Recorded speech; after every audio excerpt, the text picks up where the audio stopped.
to say that God doesn't send anyone to hell, it's a flat out lie. It's a lie. God does send men to hell. We are told by Christ himself that it is he who has the keys of death and hell. It is no accident that he uses the term keys, because he is saying that I'm the one who authorizes and who establishes who goes into hell. He opens up the doors of hell, and he is the one who incarcerates and convicts others, and he is the one who thrusts people into outer darkness where there is weeping and wailing of gnashing of teeth. He does not come to souls and say, you know what? You broke the law. Now I just want to ask you, here's the law, you've broken it. So now let me ask you, what penalty do you want? It's up to you to choose what penalty you want. Use your freedom of will and tell me what you want your punishment to be. You see, it's weird because we give man credit for doing these things, but we deny God the same type of authority. Let me make sure you understand something before I move on. Billy Graham says God doesn't send anyone to hell. Wrong. God sends everyone to hell who goes to hell. And everyone has been condemned to hell. Everyone, all of humanity has been condemned to hell. You, me, everyone. We've all been condemned to hell. However, there is a particular group of people whom God himself set aside by his grace and by his mercy. He set them aside to pardon them. He pardons them. And these folks, he pardons, and in that he pardons them, it is carried with it the connotation that they are guilty. To be pardoned assumes that you are guilty. God only pardons the guilty.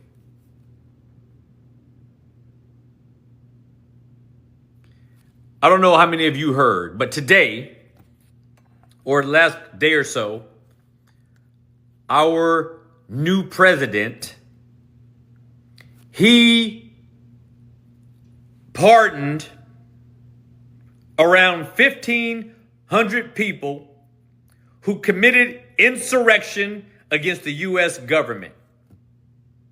He pardoned criminals. Listen. It doesn't matter what you think, right or wrong, whatever. These people, not only were they committed, not only were they convicted of crimes, they were committed for crimes that they each said they were guilty of doing. Now, you can say whatever you want to say. I don't give a rat's rear end. These people who were pardoned and were set free by our president, those individuals, when they were convicted of their crimes, they admitted guilt. They said, we are guilty. They did not say they were innocent. They themselves, by their own mouths, said they were guilty. And of all the people who were pardoned, one lady refused to accept the pardon. And she refused to accept the pardon because she said she was wrong. She said she was guilty. And she did not want to tarnish justice. She was fully satisfied with accepting her condemnation. Now you got all kind of people, and see, me, I don't care what you think. I'm just telling you the truth. This is what happened. She refused to accept a pardon because she did not want to give off the idea that she was in support of killing police officers, the Capitol people. I'm not here to talk about your opinions or anybody's opinions on what happened. I'm just telling you what she did. That's it. That's all I want to tell you. So Billy Graham says that God doesn't send anyone to hell. The only way you can get into hell is if God sends you there. The only way that anyone can go into hell is if God sends you there. What man in his right mind is going to say, you know what? I want to go. Just send me. I want to go. Hell is my place. I want to go. I want to be brutally tortured for eternity. I want to be tormented for eternity. What man decides that that's what he wants? Now, there's a few people on these platforms who will tell you that men don't go to hell at all, or that they will go to hell, but they won't stay there. You can believe those fools if you want to. But I just told you what they are. Fools. Anyone who tells you that people who are going to hell are not going to be there for eternity is a fool and a liar and should not be believed. Billy Graham says that men go to hell by their own free will and by their own choice. What people, who decides, you know what, let me have hell. I got heaven here and hell here. You know what I'm going to choose? I'm going to choose hell. I think I like that. I think I'll take that.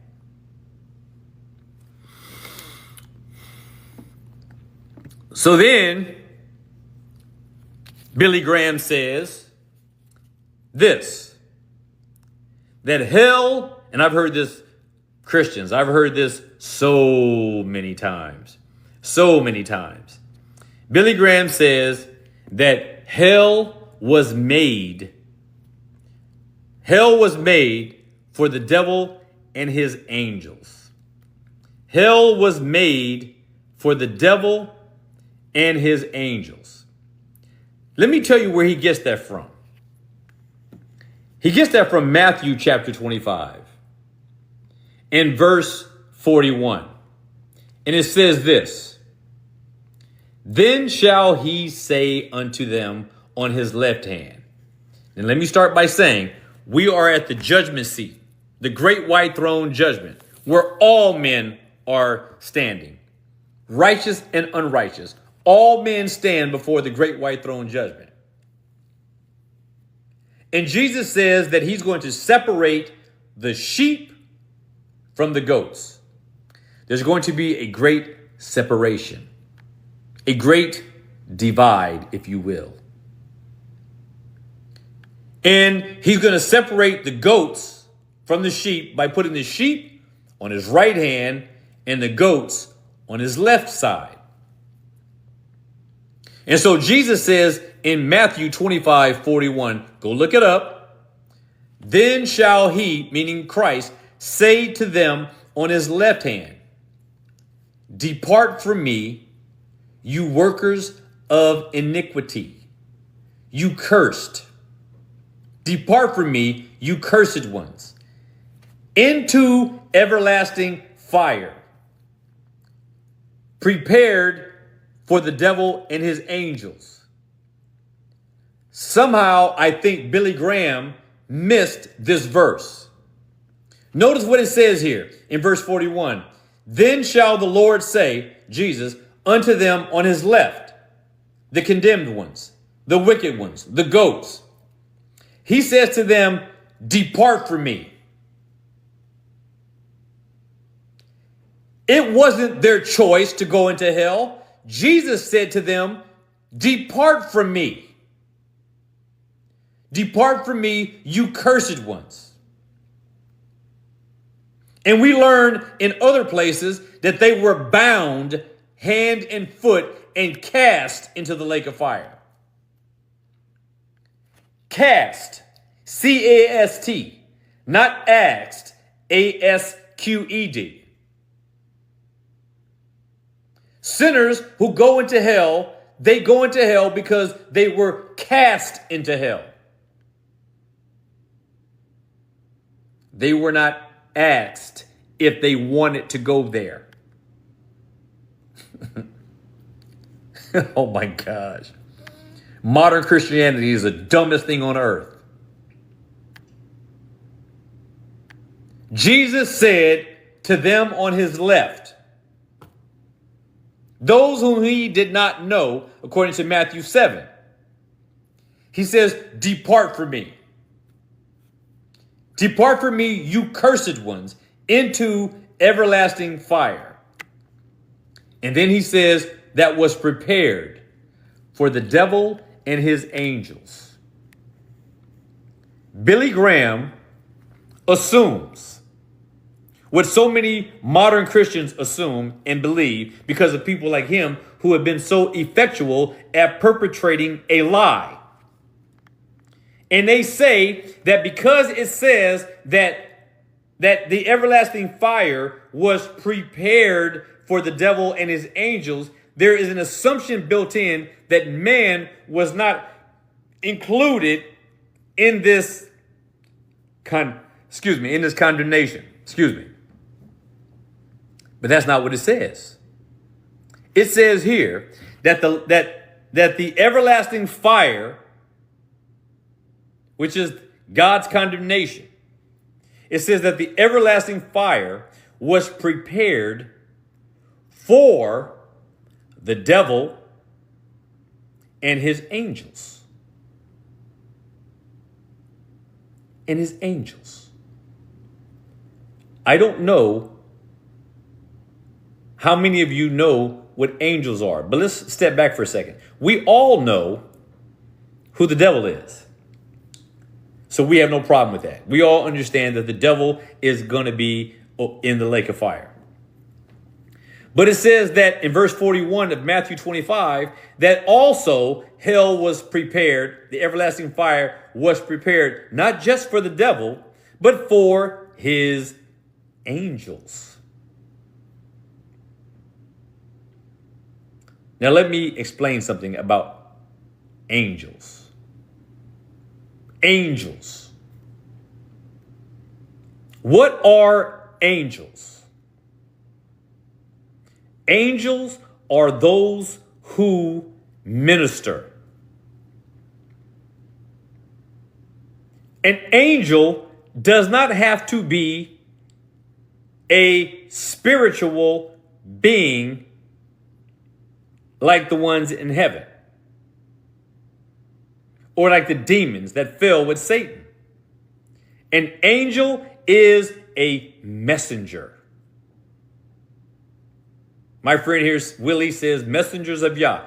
An angel is a messenger. But Satan has his messengers. Satan has his messengers. And if they are his messengers, it doesn't say at all that they can only be spiritual beings.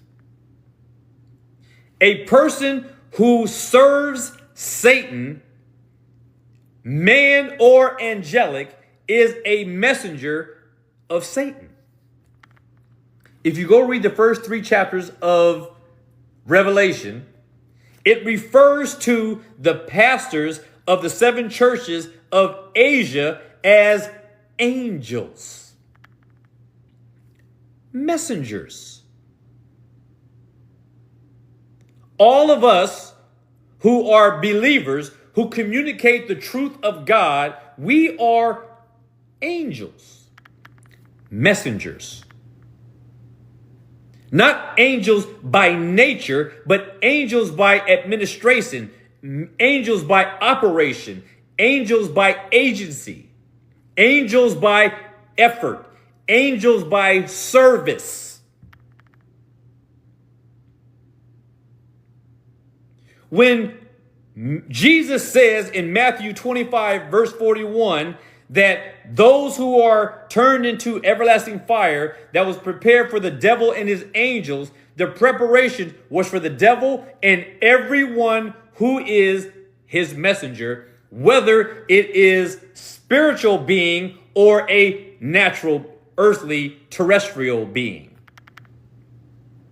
The angelic host that is condemned to hell are those who are celestial, as well as those who are terrestrial.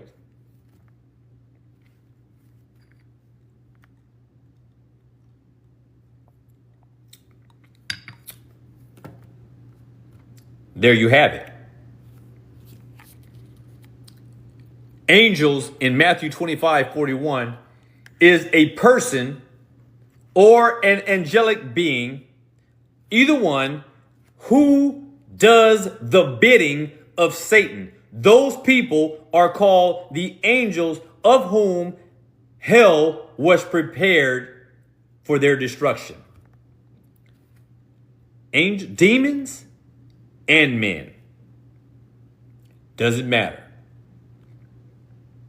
Billy Graham said that hell was created for the devil and his angels. And then he says, not for man. So he was half right. It is true that hell was prepared for the devil and his angels. But Billy Graham says, not for man. And he's wrong, and he was a liar. Because hell was created for demons and men. Men and demons who did the bidding of Satan. Altogether, they are a collective. And they are referred to as the devil's angels. The devil has his angels. Those, whether they be the demonic host or whether they be the ungodly host among men, they are all considered under this umbrella of angel, messengers of Satan, servers, those who service Satan and his agenda. Here's something else Billy Graham said. I'm taking things that he actually said. What I'm telling you are things that Billy Graham actually said in his sermon that was sent to me, and I took out and extracted everything he said. I took out what he said. So these are all, what I'm telling you right now, they are all quotes of Billy Graham. Here's what he said next.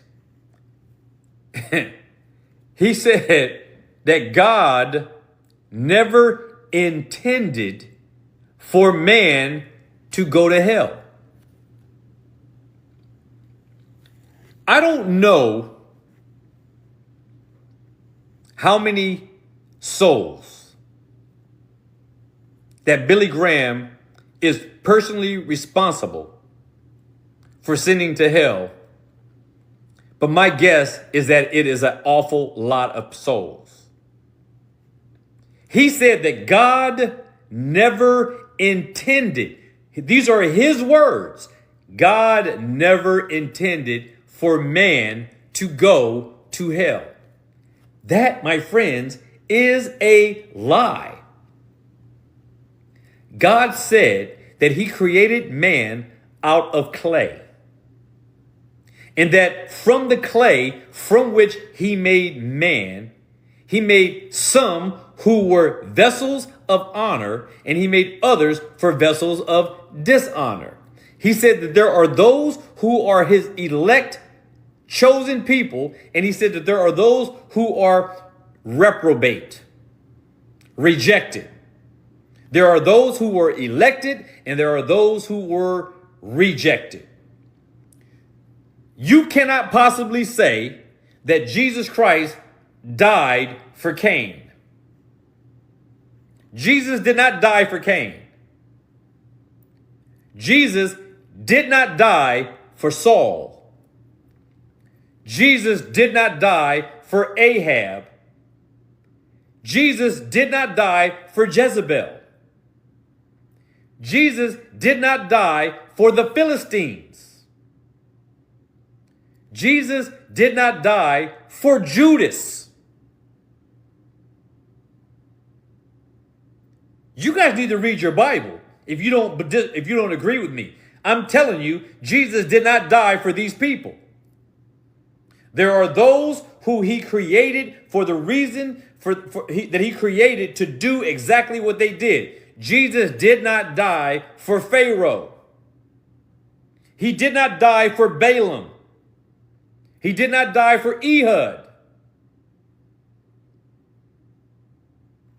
He did not die for these wicked souls.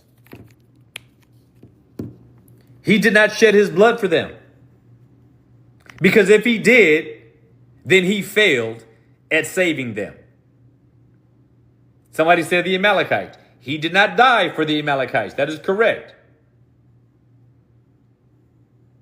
He did not die for Ananias and Sapphira. He did not. You need to start reading your Bible.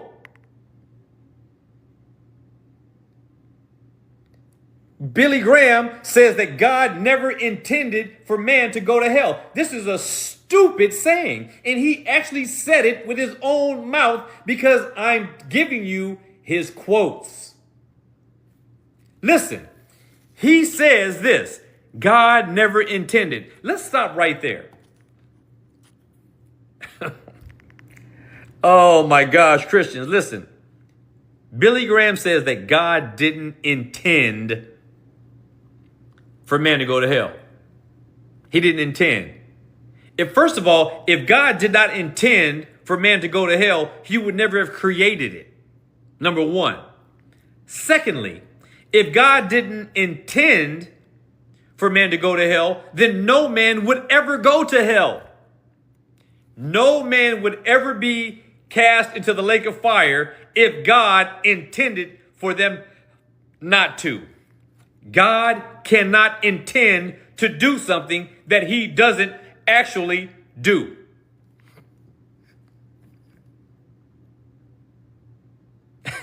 Think about it for a minute. God intended. This is what I want to do. Wow, it's weird. It didn't happen. I was pretty convinced. And I hope you were too. I was thoroughly convinced that God's will is being done on earth as it is in heaven. 2 Peter 3:9 doesn't say anything about God intending all people. What 2 Peter 3:9 says is that God's will is going to be done.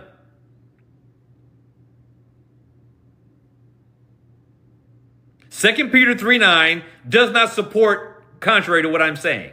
2 Peter 3:9 supports exactly what I am saying. God is not willing that any of his people should perish. Listen to what he says.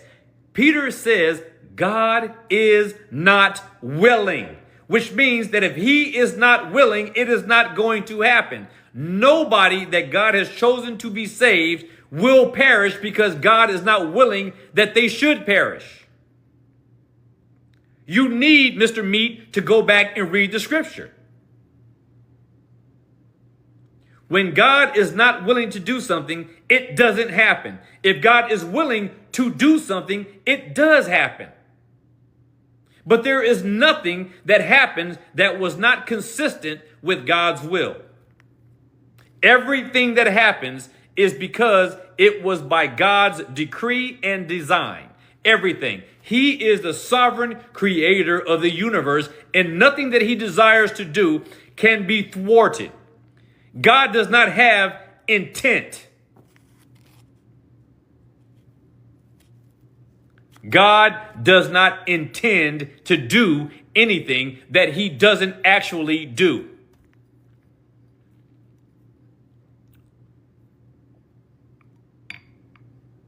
I see you, brother, there, Meat.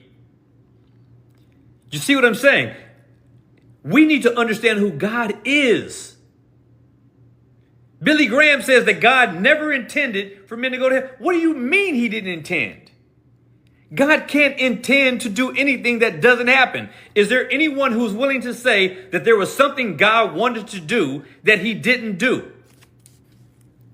Is there any one of you willing to say to me, to my face, that there is something that God intended to happen that did not happen?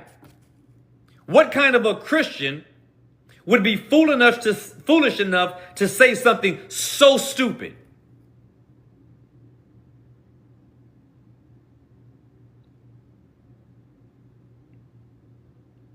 I waited a few seconds. I got no reply. God does not desire. God does not wish. God does not hope. God is not waiting with bated breath. God is not hoping that people will do what he wants and that they will comply with him. What kind of a God do you worship?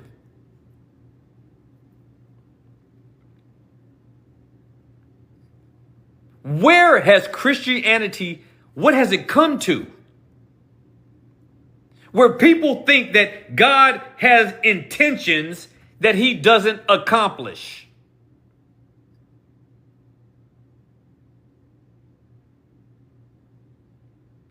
The biggest problem that modern Christianity suffers from is from the unawareness that God is absolutely 100% acutely sovereign in everything. There is nothing that happens that God did not design to happen, especially all of those who die, when they die, and how they die. And all those who live, how long they live, when they come to faith, and their eternity. Everything that takes place in creation, God has ordained to fall out the exact way that it has. It was by his design. He even told Pharaoh, I raised you up for this purpose. What did Pharaoh do? He oppressed Israel. Pharaoh oppressed Israel. He enslaved them. He tortured them. He brutalized them. He made their existence unbearable. And yet it was God who says, I made Pharaoh to do just what he did. He wanted Pharaoh to do what he did. He made Pharaoh to do what he did in order that his strength might be seen by his own people to be greater than Pharaoh's. He made Pharaoh so wicked so that he can show the people of Israel that he will overcome anything for them. And you know what else? He hasn't changed. God hasn't changed. He still does it today. You might think that your situation that you are currently in, Christopher Dwayne Sanders, go read Proverbs 16 verse 4 and leave me alone. Go read Isaiah 45:7 and leave me alone. God created the wicked for the day of evil. Go read it. It's there. I'm not trying to slam you. I'm just trying to point you in a good direction. Here's the thing. There is nothing that happens by accident. Nothing. If it did, God wouldn't be sovereign. This is what Billy Graham had wrong. He was completely wrong. Completely wrong. He made people feel comfortable in their wickedness. His altar calls were deceiving, making people believe they were saved when they were not. Am I saying that nobody was saved as a result of hearing him preaching? I'm not saying that. I'm not saying that. But I'm telling you that you can be saved from the